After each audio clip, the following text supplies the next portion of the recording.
Right, now I'm going to try and explain the sequence of events in a French striking clock and how to get it to strike as it should. I'll start with the preliminaries on the front plate.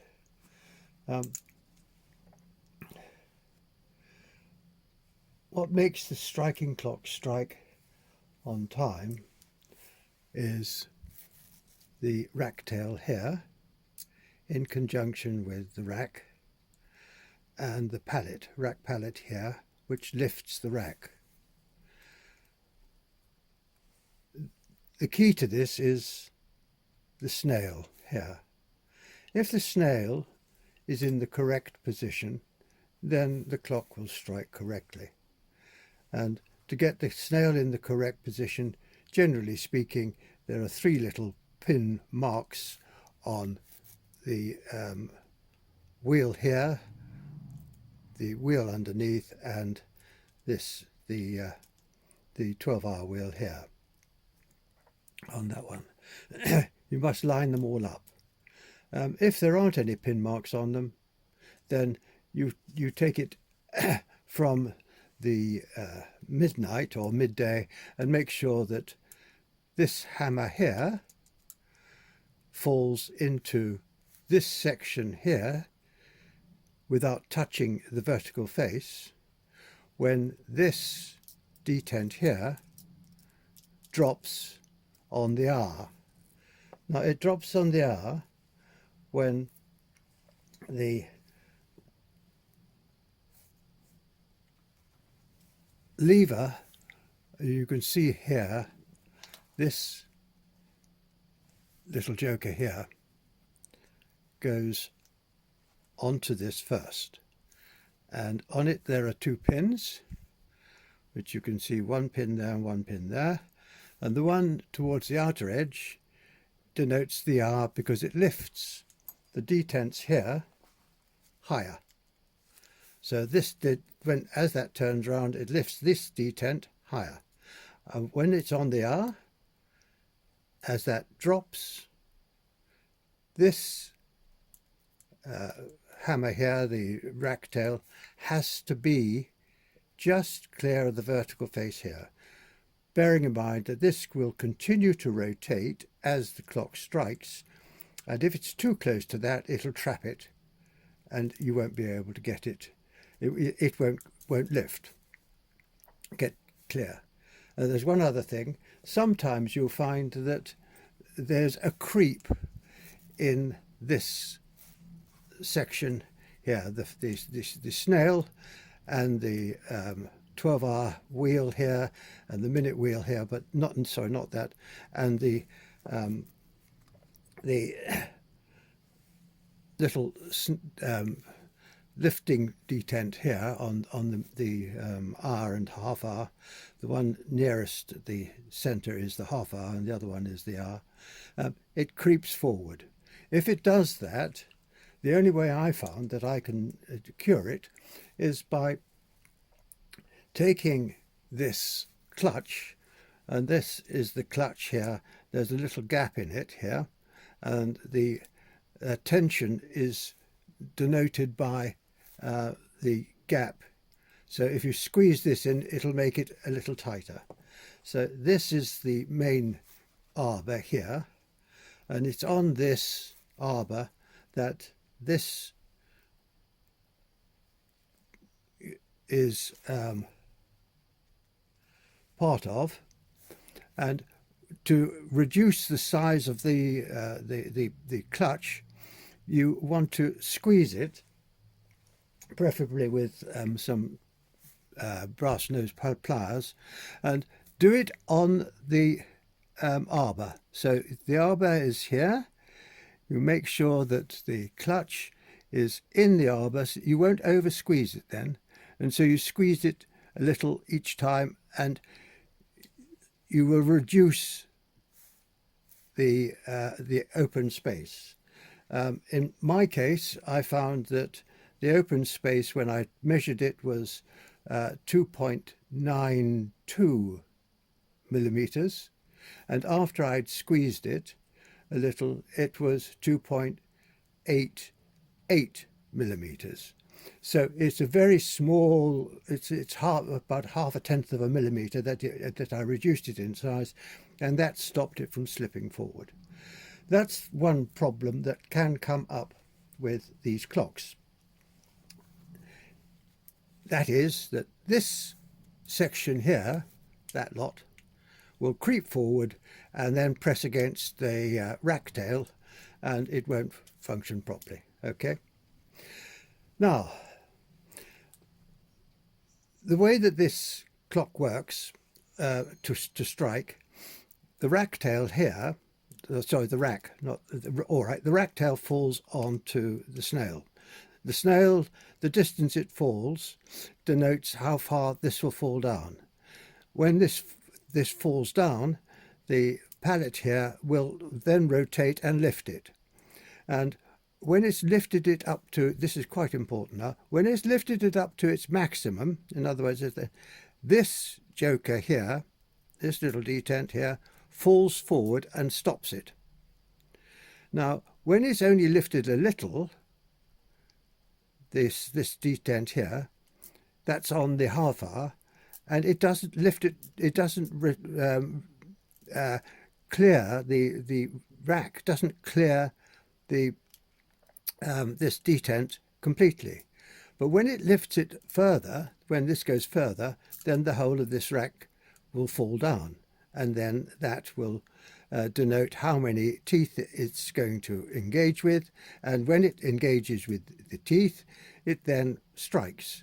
So when it's on the half hour, it hits the smaller of the lower of these two pins on this thing, nearer the center, and when it's on the hour, it lifts it higher because that's on the periphery, and so this then is cleared, and the rack will fall down as far as the rack tail here will permit it, and then the pallet starts engaging with it. Okay, so you've got that principle is governed by this wheel here, which is the hour wheel on the main arbor, and no, sorry, not that one. Where has it gone? Where did I put it? Here. Where is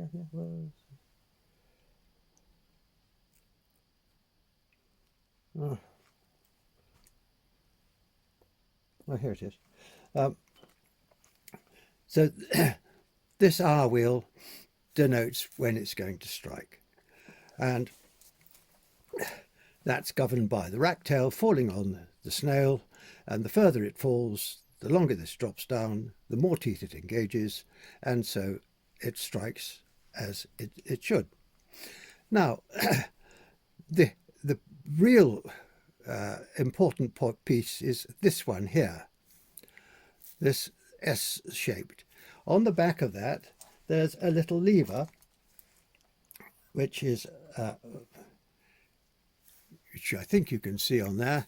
It's there, and that lifts these two detents, this one and that one, and the extent it lifts it is the extent that it's permitted to turn, right? So, and sorry, I've got that slightly wrong.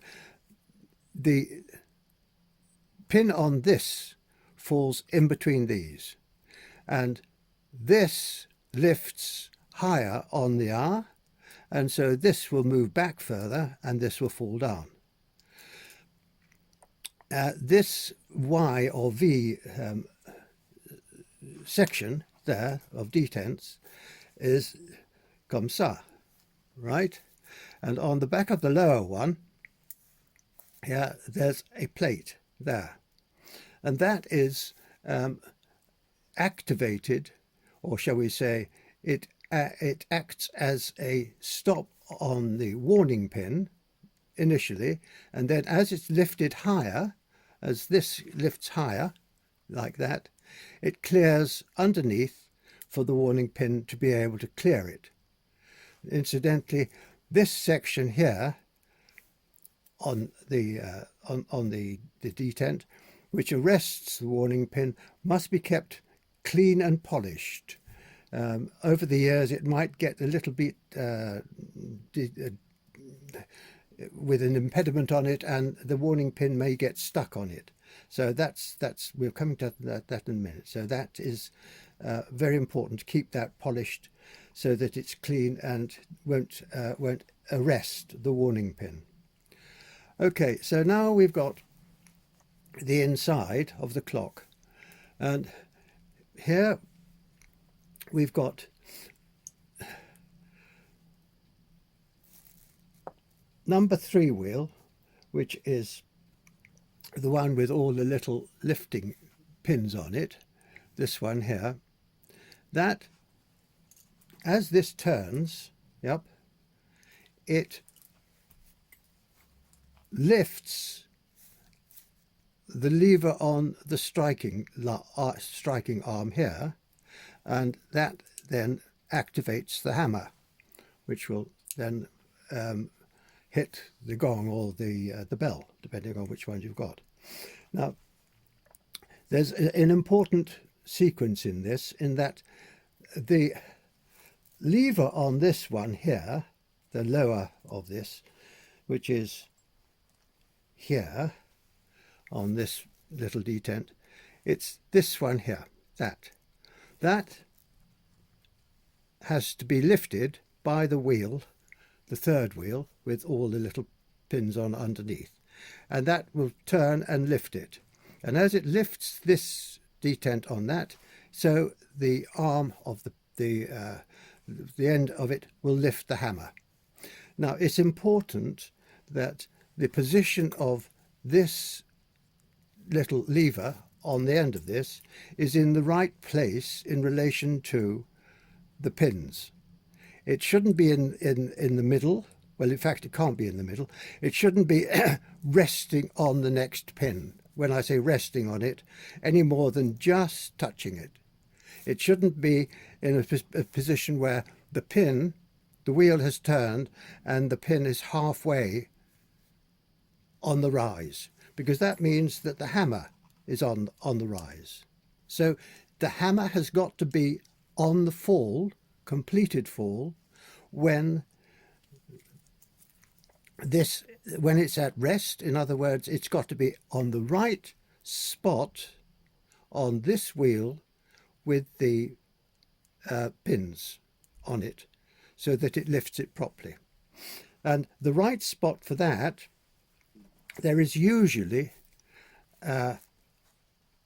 quite frequently, on this wheel, number 3 wheel, a mark somewhere between the 2 ends of the pins that you can see, because each pin on the underside will have a shiny black mark, shiny mark of the steel on the top side. And the engagement of this wheel with the pallet wheel here, with the pallet wheel, which is the pinion of the pallet wheel, the engagement of that is vital. It has to be in the right time. Now, it is usually somewhere between 2 teeth or 3 teeth after the turn.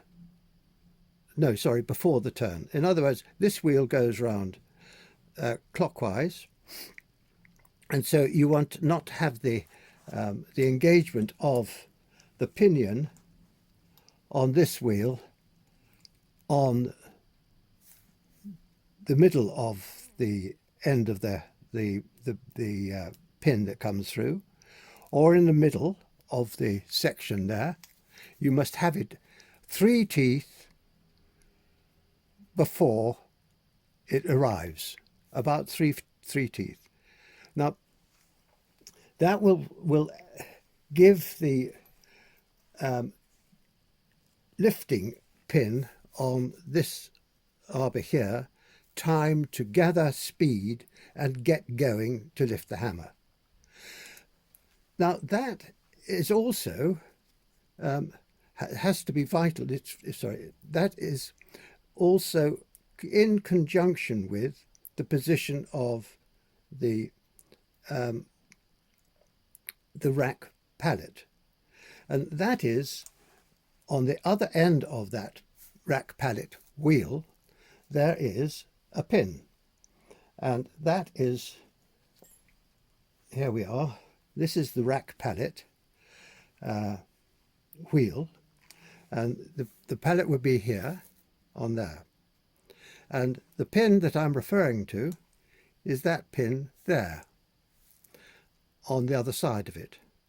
Now, just an observation, that pin and the rack pallet must be vertical when that pin's at that position. In other words, when this pin on this wheel is at the top, the rack pallet should also be pointing at 12 o'clock.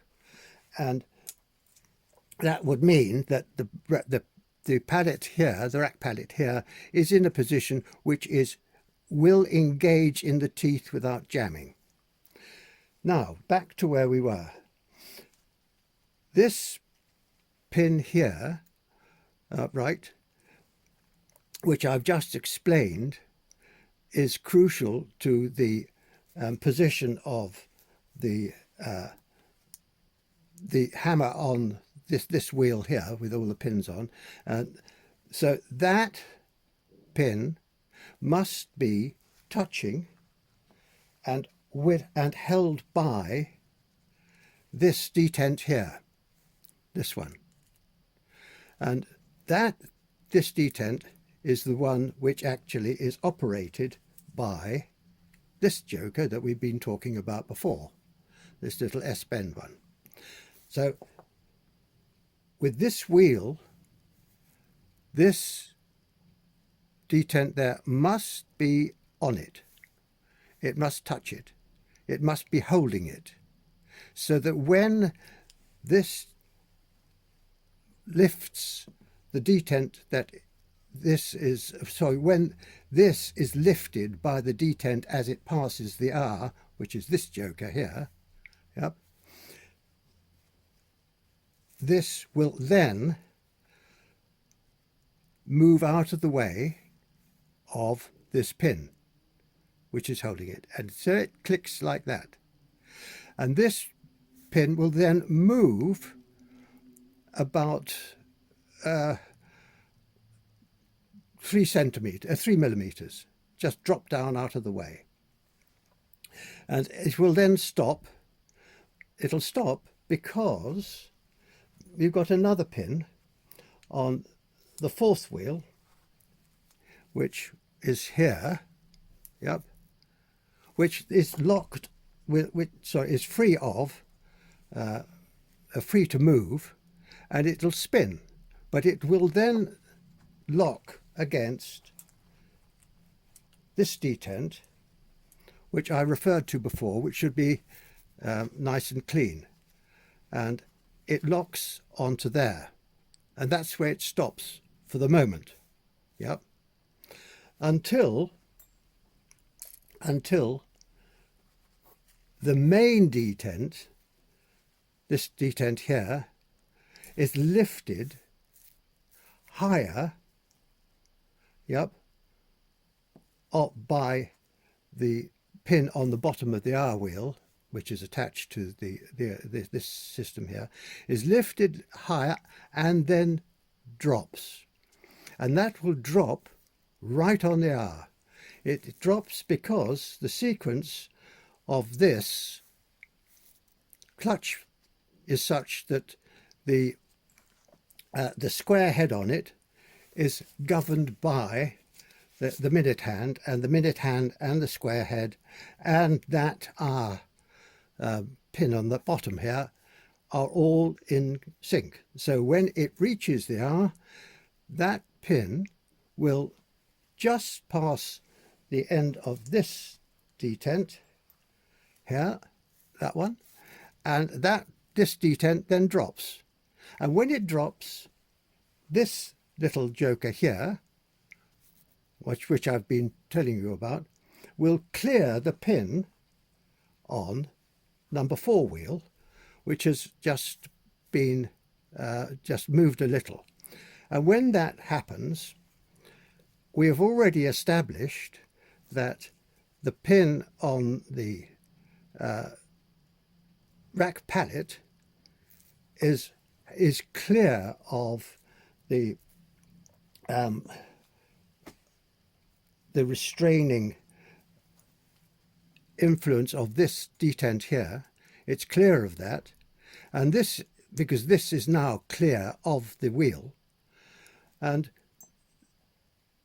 the spring should be lively enough to make sure that this wheel, number 4 wheel, now, which has just been released by that, this other one that I've been talking about, and that will then flow into, it will rotate into action, driving this flywheel, which acts as a brake to ensure it doesn't overreact. So we have now started the train, and as the rack here drops onto this pin, this one here, this one can't go any further. It can't drop down, because each time it tries to drop down, it's caught in a tooth. And when it gets to the crucial point, right here, there, it can drop back to a position which releases this detent here, which means that this detent, which was before holding that pin and has been clear whilst it's striking, now drops back, and that will then catch on to the pallet wheel and catch back onto that pin, and that will arrest it.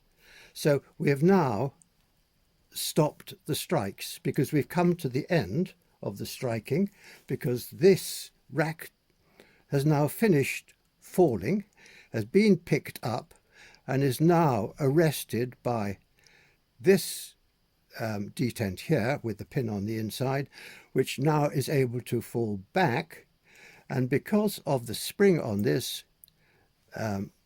it falls back into the path of the pin, and that stops the striking. So we've been through the cycle of striking. Now there's one or two other things that you must try and bear in mind. On the 4th wheel, we've been talking about the warning pin falling onto this section here. Yep. If the pin is too far round, in other words, looking at it from this side, if it's at 1:45 or 9 o'clock, it's only got a little bit to fall, and it doesn't get the momentum necessarily. You want to have that pin, which is really quite tricky, at about 3 o'clock, so that it's here. I hope you can see that. Is about there. Yep, 3 o'clock. So it rotates round quite a long way. If it's too far round, it won't work properly. So you've got a real job now. What we've got to do is to make sure that the hammer is on the drop when the lever on this arbor here, which we've been discussing, that one, that lever is right just onto number 3 wheels, number 3 wheels pins at the bottom. So that's the first thing. Then number 3 wheel has got to be in a position where the pallet wheel is up against the stop of this, right? And that means that this wheel here, number 3 wheel with all the pins on the bottom, has to engage with the at a point which is about 3 teeth round from there, about there. If it's engaging with it there, then that means that the hammer is already on the lift, and if it's engaging with it actually on that area, it means that it's on that. It's too heavy. You won't really get the work going. So that has to be in sync with the pinion. Right, let's start again. So this wheel has to be in sync with the pinion on the right spot, and the right spot is when the pin at the warning pin is locked with this detent here, and the pin on this one, the warning pin on number 4 wheel, has to be either at vertical or at 9 o'clock. And to get it that way is not at all easy. What you can do is, once you've got the pallet wheel in position, forget this one, with the warning pin and number 4 wheel in the right position, in other words, you feel comfortable with that, that's not too far around, you could then remove this plate here, right, and that will give you the opportunity of being able to engage the number 3 wheel here, so that the appropriate teeth will engage in the whatever it's called here, when the detent is stopping this wheel from moving further without falling onto the pin.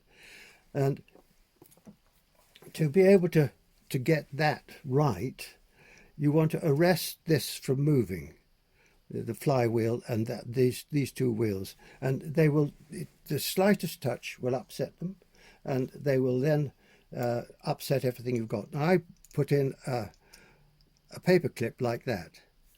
Now that gives you the opportunity of moving this wheel, and without this one won't, the pallet wheel then won't move. This one's not going to move because this is jamming it, right?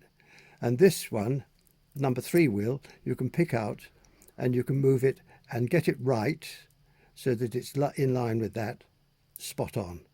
And then you put the plate back on. And one last thing is, these springs here, this one here shouldn't be too strong.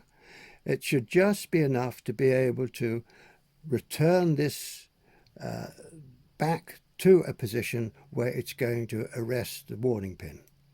And this one here at the bottom, which governs the hammer, equally shouldn't be too strong. It's got to be on the right side of the pin on the other side that it rests on. It's got to be on the right side of that, so it flips the hammer back. But don't worry too much about when I say flipping the hammer, don't let it be too strong, because if it's too strong, it will make it difficult for this wheel to overcome the strength of the spring against the pin that is pushing it up, is pushing against it. So if that won't lift, then it's going to stop the clock from striking. So it shouldn't be too strong. It should be just about, right. I think that's it. I hope I've covered everything. It's all very muddled. I'm sorry I couldn't remember some of the names, but one has blanks sometimes. Okay, there we are. I hope that helps.